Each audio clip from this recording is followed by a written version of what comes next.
Picture this. The year is 1498.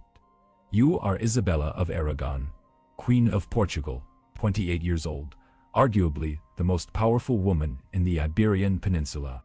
Daughter of Ferdinand and Isabella of Spain. Yes, those Isabella and Ferdinand who funded Columbus. You are standing in your private chambers in the Palace of Zaragoza. Outside your windows, the kingdom you have helped rule for the past 4 years thrives under your guidance. Your husband, Manuel I, adores you. Your infant son, Miguel da Paz, represents the future unification of Spain and Portugal. Your life is everything a medieval queen could dream of. Then you feel it. A strange pressure. Low in your abdomen, in your groin. It is August. You have just given birth 3 months ago. You tell yourself it is normal. Your body is still recovering from bringing an heir into the world. The midwives assure you these things take time. But the pressure does not fade. It grows.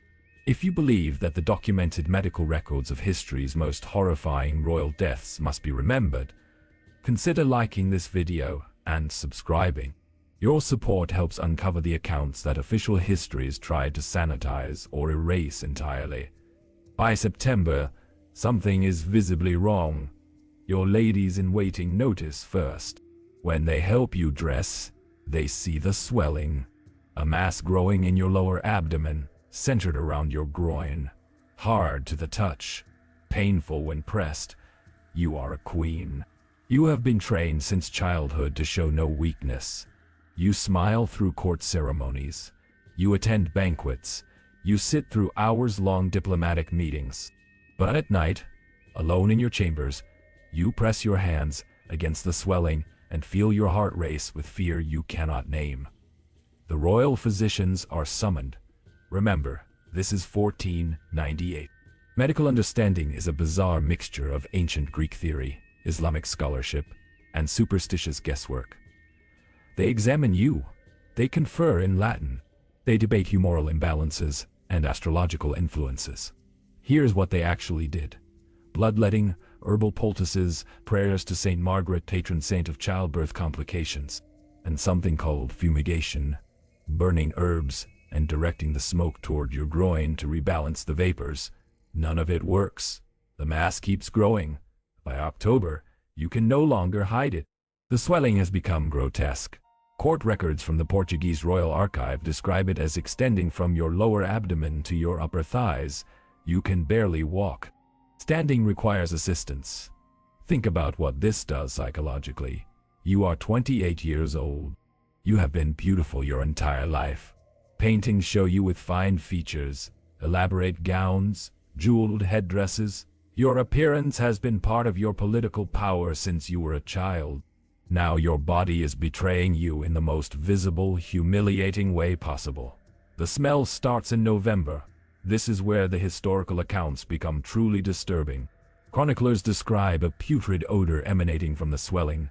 Not the smell of infection on the skin, but the smell of decay from inside. Your ladies-in-waiting burn incense constantly. They change your bedding multiple times daily. They wash you with rose water and crushed lavender. Nothing masks it. The smell follows you everywhere. Here is what modern medical historians believe was happening. A massive pelvic abscess, likely triggered by postpartum infection that went untreated.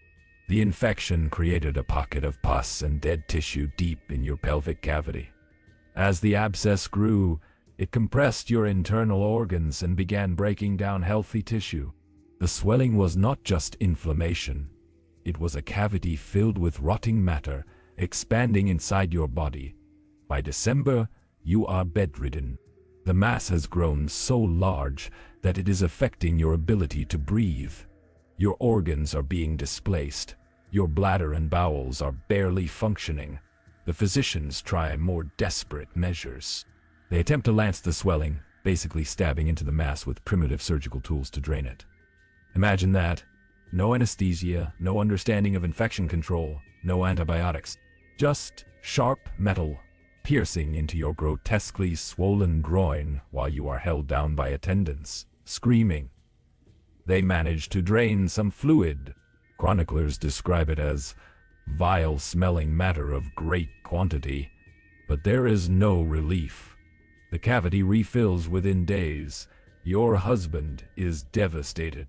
Manuel I, by all accounts, genuinely loved you. He sits at your bedside. He prays. He brings your infant son to see you, hoping it will give you strength. But you are beyond strength now.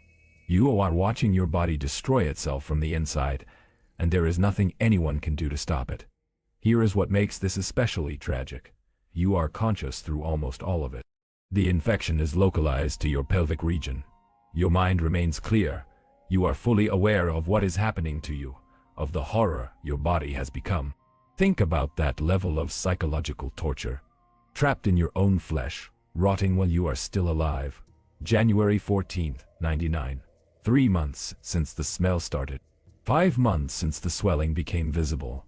The abscess ruptures internally, not outward where it might drain and give relief, inward, into your abdominal cavity.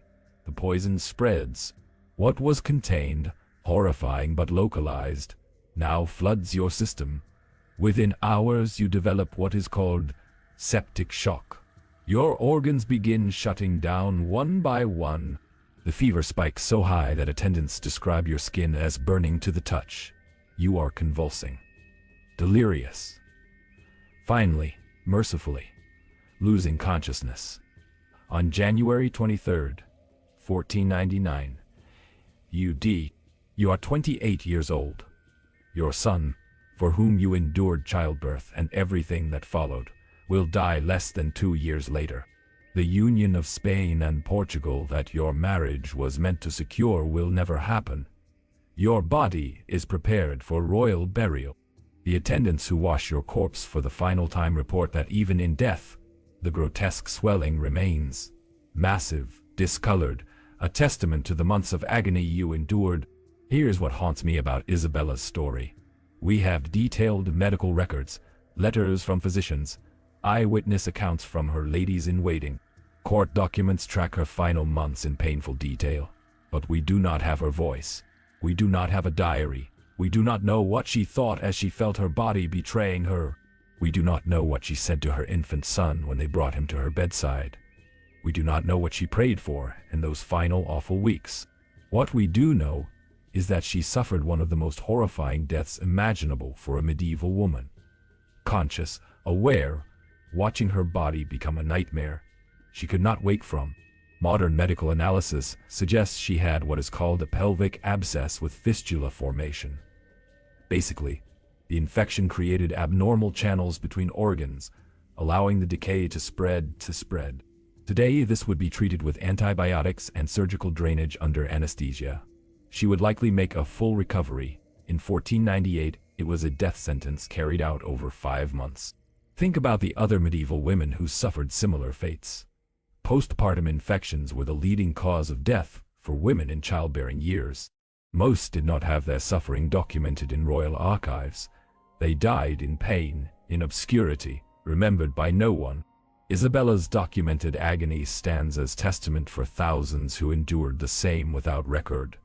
Her husband, Manuel I, would go on to marry twice more. Both wives would also die young.